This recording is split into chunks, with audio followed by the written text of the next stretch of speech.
Bonjour à tous. Alors aujourd'hui on se retrouve dans une nouvelle vidéo sur Final Fantasy XI.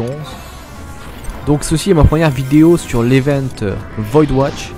Donc si vous vous demandez à quoi consiste cet event, je vous invite à aller regarder ma vidéo que j'ai faite la semaine dernière en fait, qui présente justement cet event. Donc le boss que nous allons affronter aujourd'hui est à Thornberry. Donc il s'appelle Murkvained Banberry. Donc c'est l'un des boss de tier 3 sur la route de Bastok.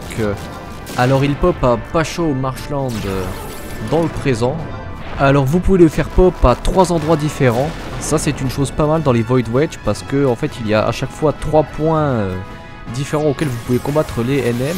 Ce qui veut dire en gros que si jamais il y a des groupes qui combattent déjà les NM de Void Wedge, vous pouvez tout simplement aller à un autre endroit pour les faire pop. Alors ces endroits se trouvent en E10, en J8 ou en K5. Voilà, il vous suffit juste d'aller là-haut avec la bonne key item et vous pourrez le faire pop tout simplement. Alors pour ce qui est des drops, il drop justement une grande épée qui est à la fois pour guerrier et pour chevalier noir. On peut aussi trouver sur lui un collier qui augmentera à la fois l'accuracy et qui, en fonction en fait de votre hate par rapport au Thornberry, il augmentera à la fois le pourcentage de chance qui vous permet en fait de donner des coups critiques, mais en contrepartie il vous augmentera aussi donc les dégâts reçus en fonction de votre hate toujours par rapport au Thornberry. Et donc si jamais vous arrivez à avoir la key item de la couleur blanche, ce coup-ci c'est une Atmacite, donc elle vous permet notamment d'augmenter la dextérité, l'agilité et le Spell Interruption Ratdown, ce qui réduit tout simplement les chances d'être interrompu pendant que vous êtes en train de faire une magie. Donc là nous sommes à la recherche du trigger qui permet en fait justement d'obtenir cette Atma. Donc là pour l'instant tout ce que nous savons c'est que c'est une magie de type Thunder, foudre, qui permet en fait de récupérer les points d'exclamation. Alors petite parenthèse pour souligner le fait que sur les monstres de Void Watch, on peut avoir 2 triggers sur chaque élément. C'est-à-dire que vous pouvez avoir un élément qui soit à la fois en très faible en fait tout simplement et à la fois en normal. Là par exemple tout à l'heure nous avions trouvé un trigger de foudre, mais malheureusement c'était un trigger normal et le monstre est en fait toujours faible à une magie de foudre.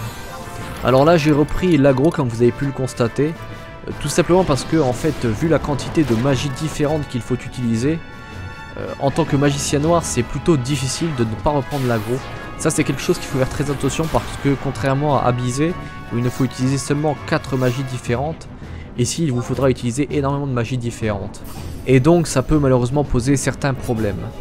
Alors pour commencer maintenant à parler un petit peu des habilités du boss. Le boss utilisera bien sûr les habilités standards des Thornberry. C'est-à-dire on a par exemple Throat Stab qui permet notamment à la fois de réduire les HP de la cible à 5% et qui en plus fera un Reset 8. L'une des raisons pour lesquelles il est très dur en fait sur ce combat de ne pas prendre la 8 si vous êtes magicien noir. Parce que entre ça et le fait qu'il faut utiliser beaucoup de magie, alors ensuite on a des attaques telles que Vertical Slash, donc qui fait à la fois des dégâts et en plus qui donne le debuff Accuracy Down, donc ça réduira la précision des attaques de mêlée. Heureusement c'est absorbé par Utsuzemi. Alors il a aussi Lateral Slash qui fonctionne de la même façon, sauf qu'à la place d'avoir Accuracy Down, vous avez Defense Down qui vous réduira en fait la défense tout simplement.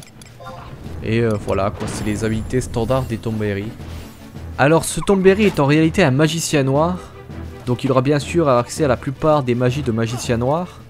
Donc chose à savoir c'est que les magies noires fonctionnent un petit peu comme Ortrus. Donc si vous n'avez pas vu ma vidéo sur Ortrus, je vous invite à la regarder.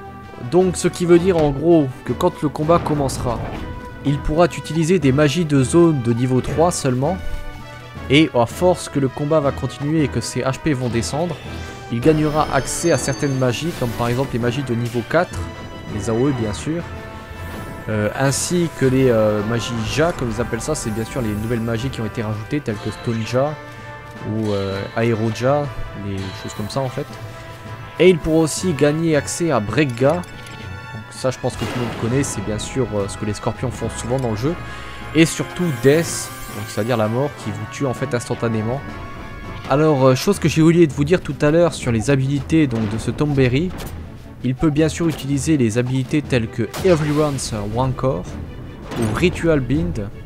Donc ces deux habilités vous feront bien sûr beaucoup de dégâts en fonction de votre hate par rapport au Tomberry. C'est-à-dire que si vous n'avez pas de hate, elles vous feront rien. Mais si vous en avez beaucoup, ça peut vous one-shot. Et donc ça peut mener justement à un deuxième problème que vous allez très vite constater. C'est que à chaque fois qu'il utilisera Ritual Bind, le monstre en fait va se téléporter à la personne qui a le plus de hate. En utilisant justement trop stab. Donc ça ralentit pas mal le combat comme vous pouvez le constater.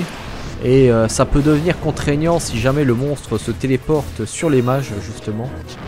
Donc ça c'est quelque chose à faire très attention quand même. Voilà, c'est à peu près tout ce qu'il y a à savoir sur ce monstre, je pense. Alors c'est plutôt pas mal de combattre un peu ailleurs que à Bizet. Au moins ce coup-ci le ciel n'est plus orange. Ça change un peu. Donc voilà, mob pas extrêmement fort. Je pense pas qu'il y a beaucoup de problèmes à pouvoir le combattre celui-là. Voilà, c'était ma première vidéo sur un monstre de Void Watch. J'espère que ça vous aura plu. Donc là le boss ne devrait pas tarder à mourir. Alors si vous voulez voir plus de mes vidéos, comme d'habitude, vous pouvez vous inscrire à ma chaîne YouTube. J'essaye d'en rajouter régulièrement. Donc voilà, je vais vous laisser regarder la fin de ce combat en paix. Alors moi je vous dis bonne journée tout le monde et à la prochaine.